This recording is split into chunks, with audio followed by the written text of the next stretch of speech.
Bonjour à tous. Je fais cette vidéo pour vous présenter une pratique que j'aurai à proposer à partir du 3 septembre, donc maintenant, et qui s'appelle le breathwork.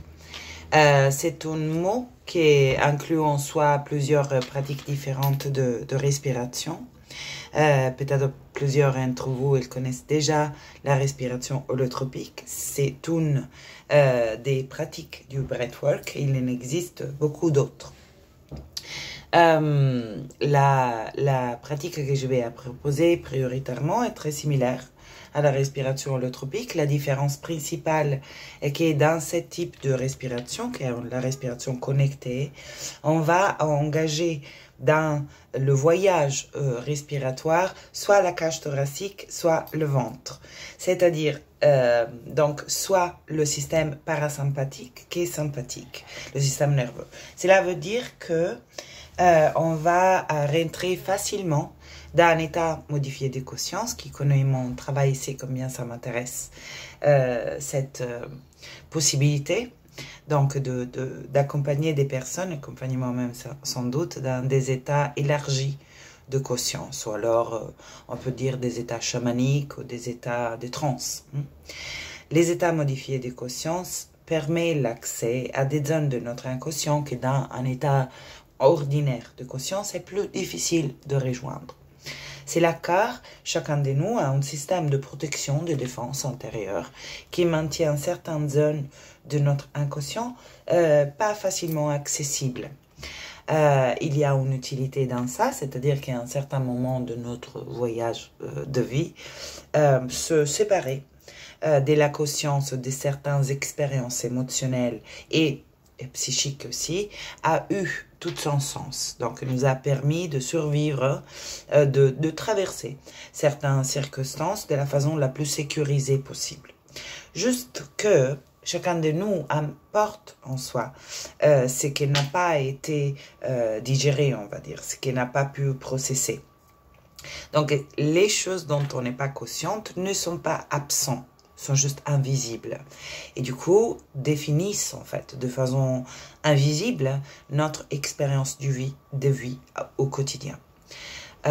Dont tout l'intérêt de s'ouvrir à la possibilité d'état élargi de conscience pour pouvoir donc à nouveau rejoindre ces zones qui ne sont pas habitées, qui ne sont pas inclus dans le spectrum de notre conscience, et pouvoir donc processer ce qui a été figé, ce qui a été cristallisé. Cela amène un changement vibratoire, un espace que se rend disponible par la libération émotionnelle qui provoque. Cet espace devient disponible pour des nouvelles expériences, pour des nouvelles perceptions, pour des nouvelles expériences émotionnelles. Donc, c'est comme si chacun de nous, il porte en soi cette charge énergétique qu'est l'émotion cristallisée ou l'émotion bloquée, comme vous voulez. Et en fait, cette cristallisation intérieure a un impact sur notre système de croyance, donc le regard en fait qu'on pose sur nous-mêmes, sur le monde, sur ce qui est possible pour nous et sur notre vécu d'hier. Comme si notre personnalité s'est construite autour de ces expériences à lesquelles on n'a pas pu être à l'époque complètement présent, donc desquelles on n'a pas permis le déroulement naturel et qu'on a figé à l'intérieur de nous. Pour que cette séparation de la zone cristallisée puisse continuer à être en place, nous développons donc ce qu'on peut appeler le faux soi, donc une sous-personnalité qui ce n'est pas l'expression naturelle de notre soi, mais qui vise à nous maintenir suffisamment éloignés de ces zones qui sont dans notre inconsciente, puisqu'on les a perçues à une époque dangereuse à vivre, et qui donc s'est construit autour de ça un système d'évitement intérieur. Donc concrètement, qu'est-ce que ça veut dire? Comment ça impacte notre vie actuelle? Par exemple, on peut ne pas être consciente qu'on n'est pas en train d'observer vraiment la réalité, mais qu'on est en train d'observer notre filtre perceptif, c'est-à-dire qu'on pose sous notre perception de ce qui est là, de ce qui est réel, un regard spécifique qui est le résultat de ce système d'adaptation à la souffrance pas processée de notre passé. Donc on croit de voir avec des yeux neutres le réel et donc de vivre notre expérience par exemple relationnelle avec un autre libre du bagage du passé, alors qu'en effet notre regard et donc notre expérience relationnelle actuelle est complètement tentée par cette mémoire émotionnelle cristallisée qui vibre encore à l'intérieur de nous et qui amène un regard distorché, un regard figé sur le réel. Et jusqu'à que la libération émotionnelle de cette charge énergétique qu'on porte encore à l'intérieur de nous n'a pas lieu, notre façon de percevoir ne peut pas trop se mettre à jour non plus, étant la dimension corporelle, donc émotionnelle et psychique, indissociable. Hein? Donc l'idée d'une pratique comme le breathwork est, en accédant à ces états modifiés de conscience, pouvoir aller puiser au profond de notre inconscient et laisser donc ces écharges, ces cristallisations émotionnelles se remettre en circulation. Et en étant l'intelligence infinie de la vie inscrite dans chaque être humain, le fait même de laisser recirculer cette énergie l'allège, amène ce qu'on nomme souvent comme la transmutation. Donc cette charge énergétique traverse notre système et se libère. Et du coup, après, notre perception du monde, de l'autre, dans l'exemple du relationnel dont je parle, de nous-mêmes, de ce qui est possible pour nous, est beaucoup plus souple et disponible au changement.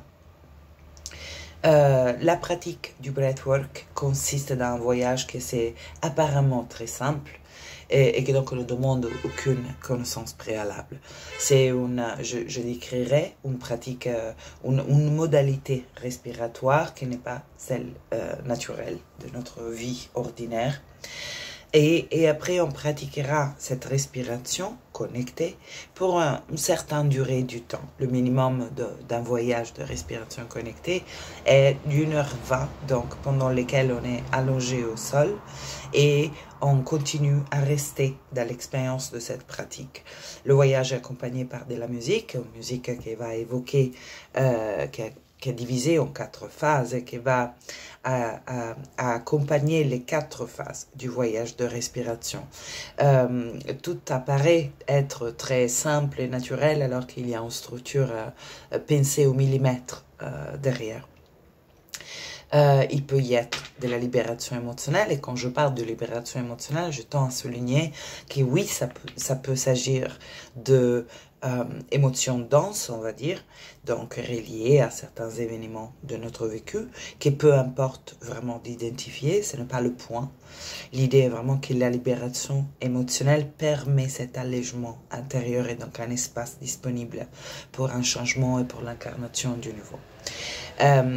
Donc, on respirera pour 1h20 guidé par moi. Il y a une introduction, la description de la pratique et il y a un temps après d'intégration par la suite et d'échange, donc de débrief de l'expérience, partie très importante de l'expérience elle-même. Il peut y être, donc, je disais, une libération émotionnelle d'émotions denses, mais dans l'expérience des voyages breathwork que j'accompagne, il peut y être l'émergence de expériences émotionnelles très agréables, mais qu'elles aussi, on a cristallisé. Par exemple, ça peut vraiment arriver qu'il y a des vagues de plaisir et de remise en circulation de l'énergie sexuelle pendant un voyage, parce que c'est ça qui, dans notre expérience, n'a pas été permis.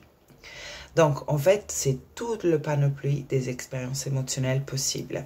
Ce que je remarque de mon expérience et de mes accompagnements avec différentes façons d'accéder à des états modifiés du conscience, dont le breathwork est une, ce que je remarque est qu'après une traversée de l'intensité de quelque chose qui était cristallisé, pendant lequel donc on se laisse juste vivre, hein, ce qu'on a réprimé, s'ouvrent souvent des états de grâce.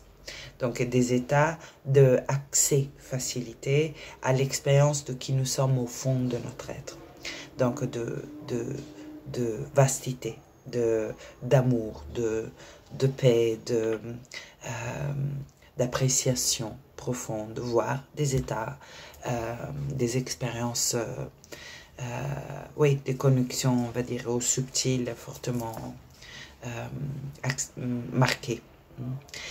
Donc, je suis heureuse de proposer ces voyages. Personnellement, ce n'est pas un secret que j'ai fait un travail avec des plantes enseignantes différentes et encore, et que de mon expérience, l'accès à certains mémoires émotionnels, bien que ma volonté était là, était difficile.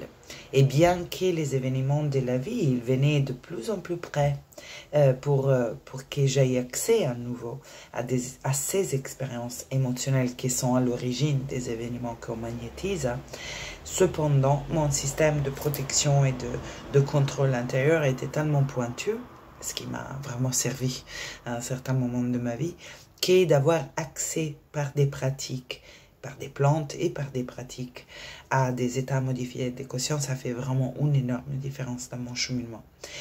Du coup, quand j'ai découvert le breathwork, la respiration connectée, ce qui m'a vraiment surpris est que je vivais des expériences qu'auparavant, je pouvais rejoindre seulement avec des plantes enseignantes. Et j'ai trouvé très précieux le fait de pouvoir avoir accès à des états de transe autant profondes et libérateurs qui sans l'aide d'un support extérieur comme une plante, qui pourtant moi j'estime être un aide extrêmement précieux, et je continue à accompagner et à voyager aussi de cette façon. Mais le fait de découvrir qu'en fait l'être humain en soi a déjà tout dans son système pour avoir accès à ce qu'il a besoin de reconnecter, je trouve que c'est très précieux. Et c'est la raison pour laquelle j'ai décidé de me former à cette pratique. Ça a été une longue formation, hein. Ça a l'air d'être une pratique très simple, mais en réalité, la sécurité qui est posée dans l'espace est nécessaire en fait pour la profondeur de l'expérience que les personnes après ils peuvent s'ouvrir à se permettre.